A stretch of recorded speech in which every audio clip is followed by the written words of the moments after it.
দক্ষিণ আফ্রিকার নৃসিংহদেবের অলৌকিক লীলা। দক্ষিণ আফ্রিকার একটি শহরে ভারতীয় বংশোদ্ভূত হিন্দু সম্প্রদায়ভুক্ত কিছু পরিবার পাশাপাশি একত্রে বাস করত। ওই পরিবারগুলিরই একটি পরিবারের 5 বছরের ছোট্ট মেয়ের প্রিয় খেলার সাথে ছিল অর্ধ সিংহ এবং অর্ধ মানুষের মূর্তি শ্রী নৃসিংহদেব।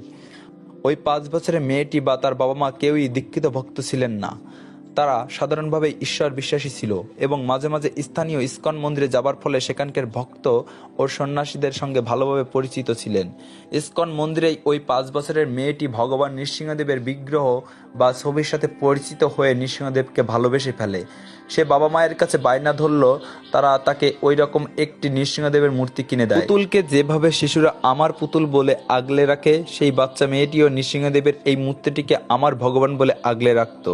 সে যে নৃসিংহদেবের মূর্তিটিকে পূজা করতে এমন নয়, সে একা একা নৃসিংহদেবের সঙ্গে সরল মনে কথা বলতো, খেলা করত।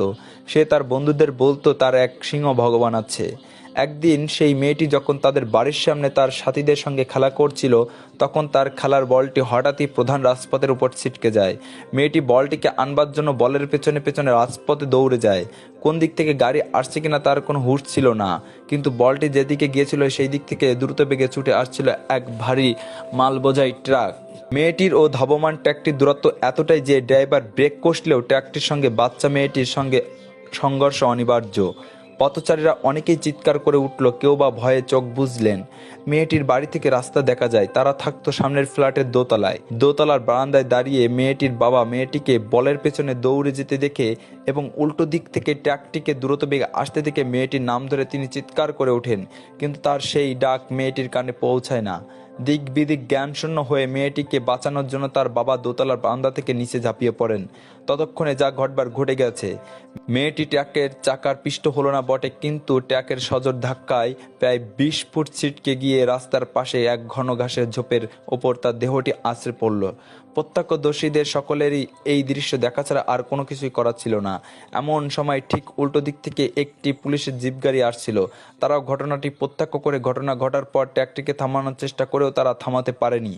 এরপর পুলিশের ব্যবস্থাপনায় অ্যাম্বুলেন্সে করে সেই বাচ্চা মেয়েটির নিশ্চল দেহকে হাসপাতালে নিয়ে যাওয়া হয়। বাচ্চাটির পিঠের দিকটি ছিল রক্তাক্ত এবং সে ছিল জ্ঞানহীন।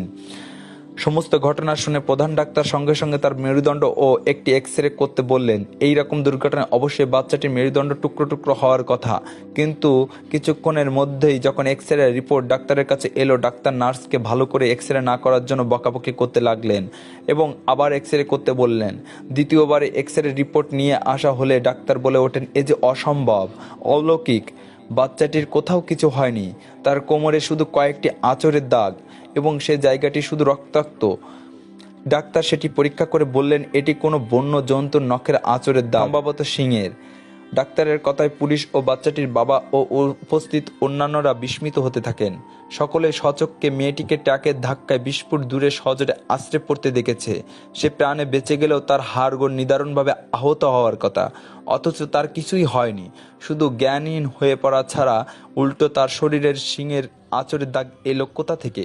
ইতিমধ্যে বাচ্চা মেয়েটির জ্ঞান ফিরে আসে এবং সে যা বর্ণনা করলো তা হলো, ট্রাকটি যখন তার একেবারে সামনে এসে পড়ে তখন তার শুধু তার বন্ধু সেই সিংহ ভগবানের কথা মনে হয়েছিল। আর সত্যি সত্যি সিংহ ভগবান সেখানে এসে তার ট্রাক চাপা পড়ার মুহূর্তে তাকে কোলে করে তুলে নেয় এবং ঘাসের মধ্যে শুয়ে দেয়। সিংহ ভগবান দেখতে খুবই সুন্দর। মেয়েটির এই কথা এবং অলৌকিকভাবে বেঁচে যাবার কাহিনী ছড়িয়ে পড়তেই সংবাদ মাধ্যম ও জনসাধারণ তাকে দেখার জন্য ভিড় করেন। ইস্কনের ভক্তরা শ্রী নৃসিংহদেবের মহাপ্রসাদ নিয়ে ছুটে আসেন এবং মেয়েটি কিছুটা প্রসাদ গ্রহণ করার পর তা সকলের মাঝে বিতরণ করা হয়। জয় পরম করুণাময় শ্রী শ্রী নৃসিংহদেব ভগবান কি জয়।